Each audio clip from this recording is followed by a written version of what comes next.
Selamat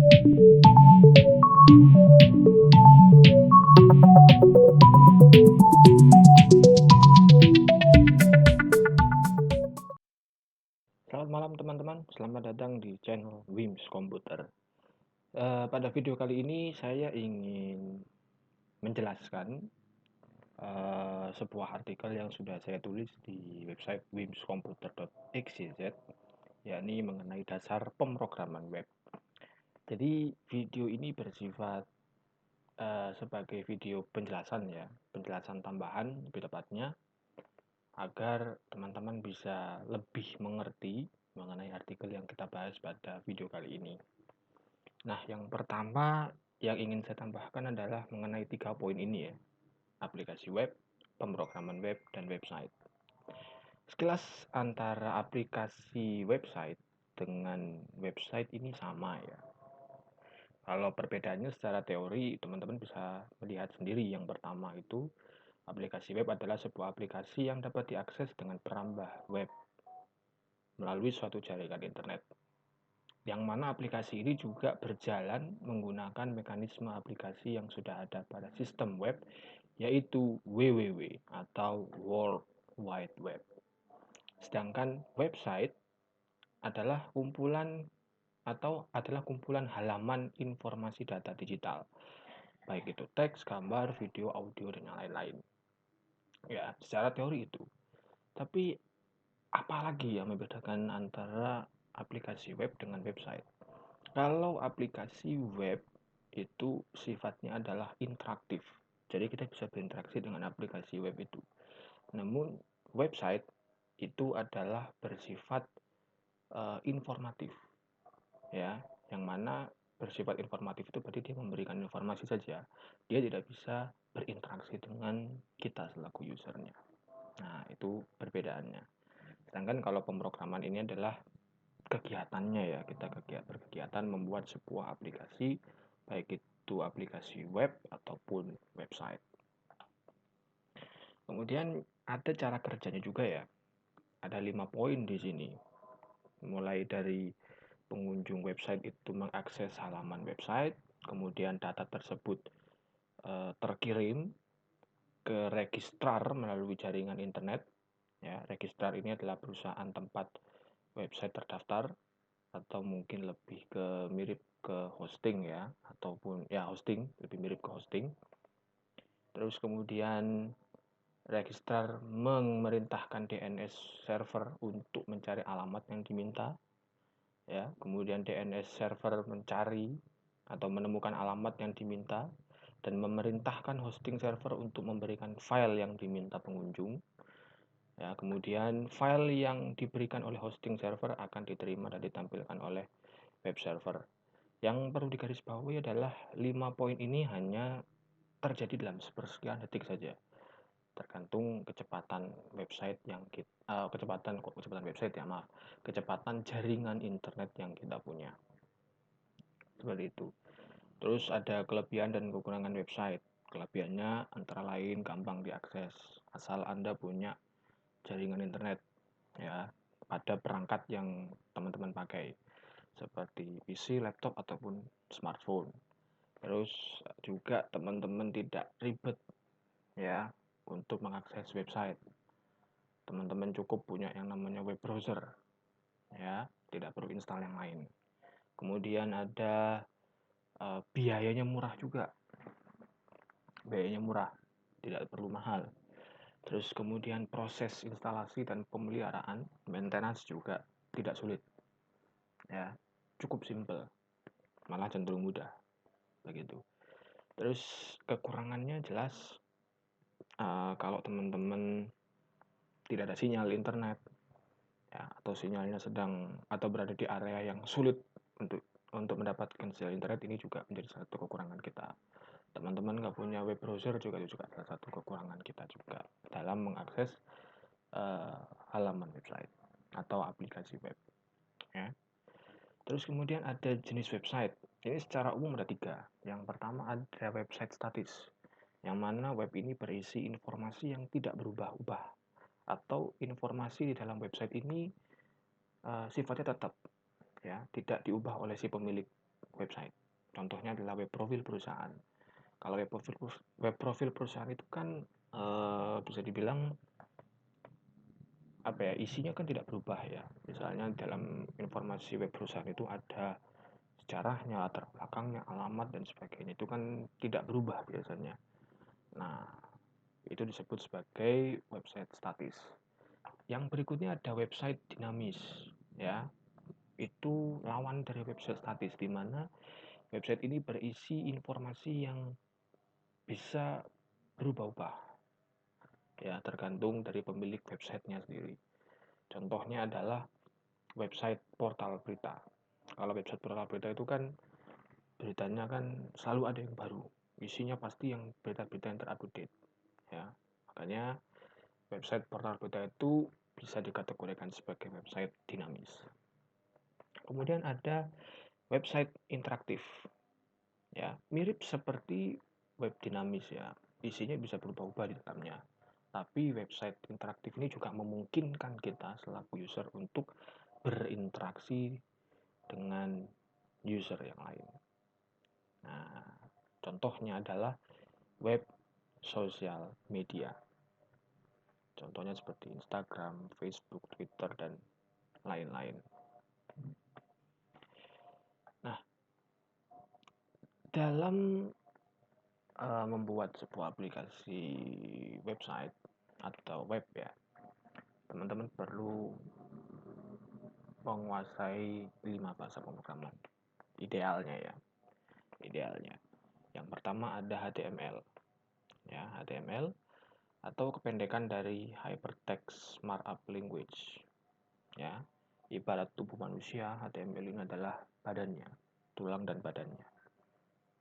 Ya, kemudian yang kedua ada CSS atau Cascading Style Sheet, ya, panjangannya.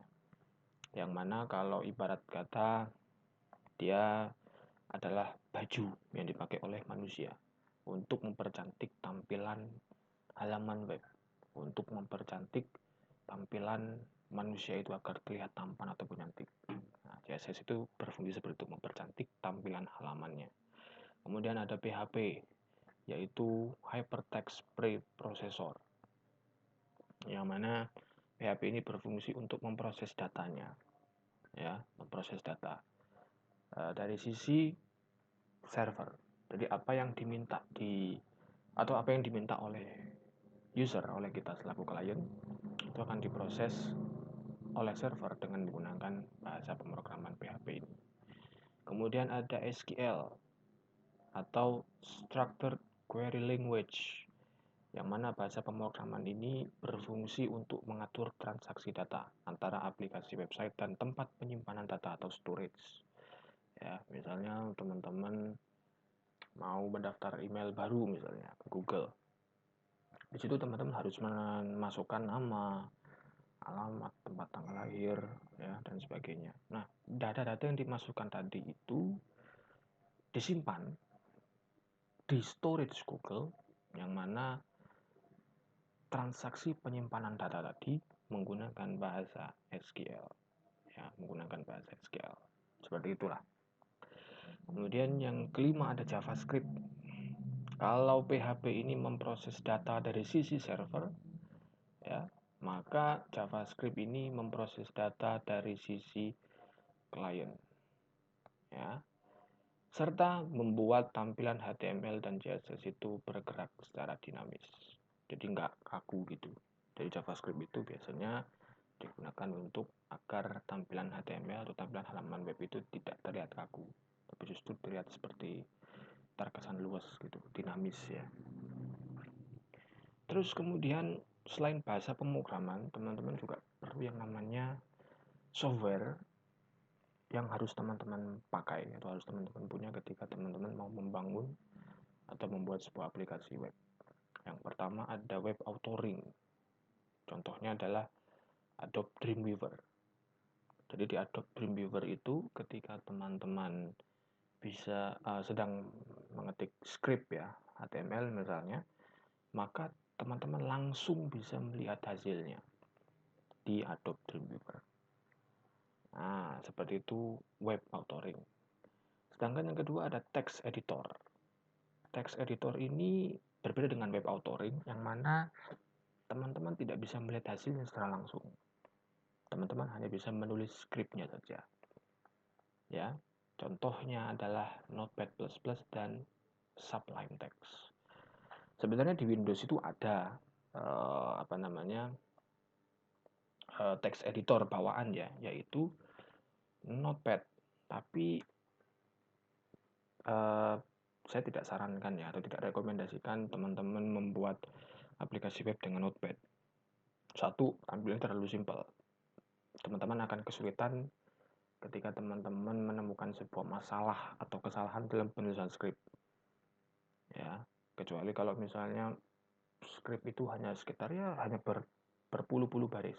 Bayangkan jika itu sampai ratusan bahkan ribuan baris, itu akan sangat merepotkan ketika teman-teman hanya menggunakan Notepad untuk text editor. Makanya di sini contoh yang digunakan adalah Notepad++ ataupun Sublime Text. Di sini contohnya saya menggunakan Sublime Text. Ya.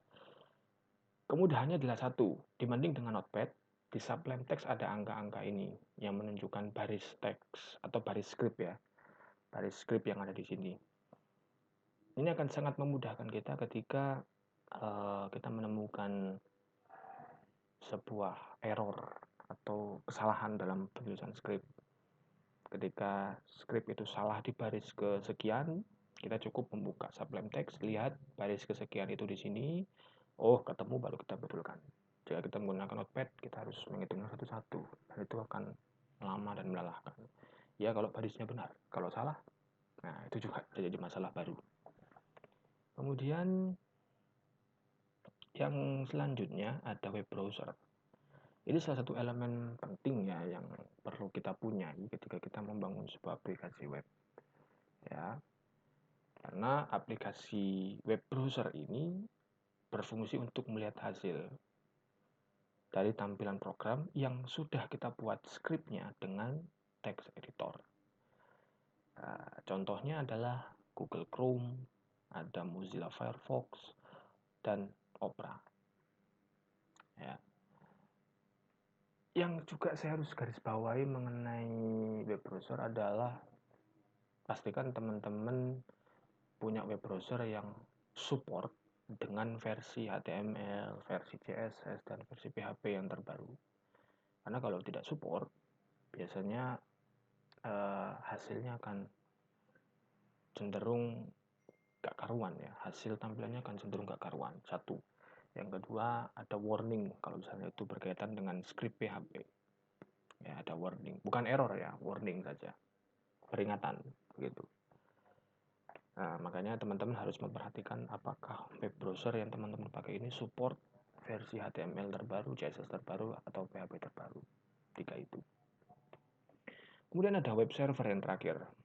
Web server ini berfungsi untuk menerima request dari HTTP ataupun HTTPS dari klien, kemudian mengirimkannya kembali dalam bentuk halaman web.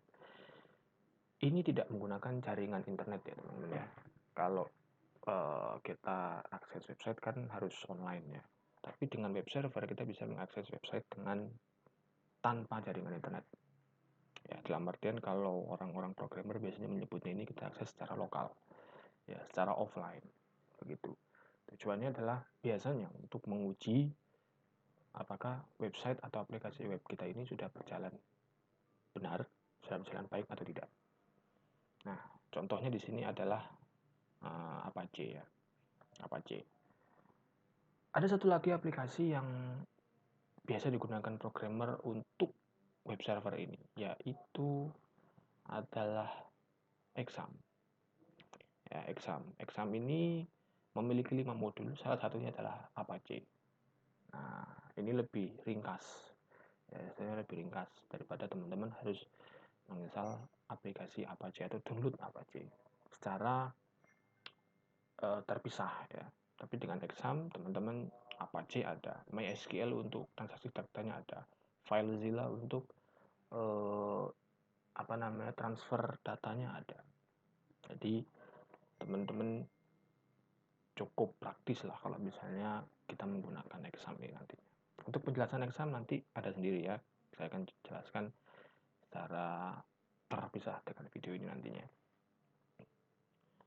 Oke, kemudian ada alur pengembangan aplikasi web. Biasanya programmer itu ketika dia mau membuat aplikasi dari nol, maka mereka harus mengikuti 4 langkah ini. Ya. Yang pertama ada formulasi. Teman-teman mau membuat aplikasi web atau membuat website itu fungsinya buat apa? Harus ditentukan dulu tujuannya, fungsinya apa. Yang kedua, perencanaan. Ya, perencanaan. Perencanaan ini digunakan untuk menghitung estimasi biaya proyek. Ya, biayanya berapa? Terus yang pengembangnya siapa saja? Berapa lama buatnya? Dan sebagainya. Semua direncanakan di sini. Termasuk merencanakan aplikasinya. Ya, termasuk merencanakan aplikasinya. Semua hal yang mau kita lakukan itu harus direncanakan. Ya, bangun rumah saja harus ada desainnya, harus ada perencanaannya. Membangun aplikasi web itu juga seperti itu. Kemudian yang ketiga ada analisis. Ya, ada analisis, yakni untuk menentukan persyaratan teknik dan mengidentifikasi informasi yang akan ditampilkan dalam halaman web. Kira-kira di web kita ini isinya apa ya? Isinya apa yang mau ditampilkan di situ itu apa? Gitu. Terus kemudian jenisnya tadi, jenis analisis ini ada 4. Ada isi informasi, seperti tadi yang saya jelaskan. Kira-kira web ini isinya apa? Apakah cuma tulisan saja atau kombinasi antara teks, grafik, audio maupun video? Ya, seperti itu. Terus ada analisis fungsional. Ini tentang bagaimana proses aplikasi web ini menampilkan informasi kepada pengguna. Apakah dia harus login dulu misalnya atau tidak? Ya. Kemudian ada analisis interaksi. Ya, analisis interaksi. Ini menunjukkan hubungan ya antara web dengan user. Kira-kira interaksinya ini kayak gimana nantinya aplikasi website ini. Ya. Terus yang keempat ada konfigurasi, analisis konfigurasi. Kira-kira aplikasi website ini jalan pakai jaringan internet apa enggak? Jaringan internet atau tidak? Terus dia jalan di HTML versi berapa? CSS versi berapa? PHP versi berapa? Ya, itu juga harus ditentukan analisisnya, harus ditentukan apa ya istilahnya, analisisnya itu seperti itu. Jadi harus ditentukan apakah aplikasi tadi seperti yang saya bilang harus menggunakan internet atau tidak, atau lokal ya, offline. Terus servernya ini support enggak dengan HTML versi sekian, CSS versi sekian, PHP versi sekian, nah, seperti itu. Itu juga harus dianalisa. Kemudian yang terakhir ada rekayasa. Ini kegiatan pengembangannya untuk mewujudkan desain tadi menjadi sebuah website. Ibaratnya setelah tadi kita sudah desain semuanya, kita sudah analisa kebutuhannya apa, barulah kita mulai mengerjakan aplikasi tadi, mulai membangunnya. Nah, di sini tahapnya ada 3, yaitu authoring. Ya, authoring yaitu kegiatan untuk proses mempersiapkan konten yang diunggah di web.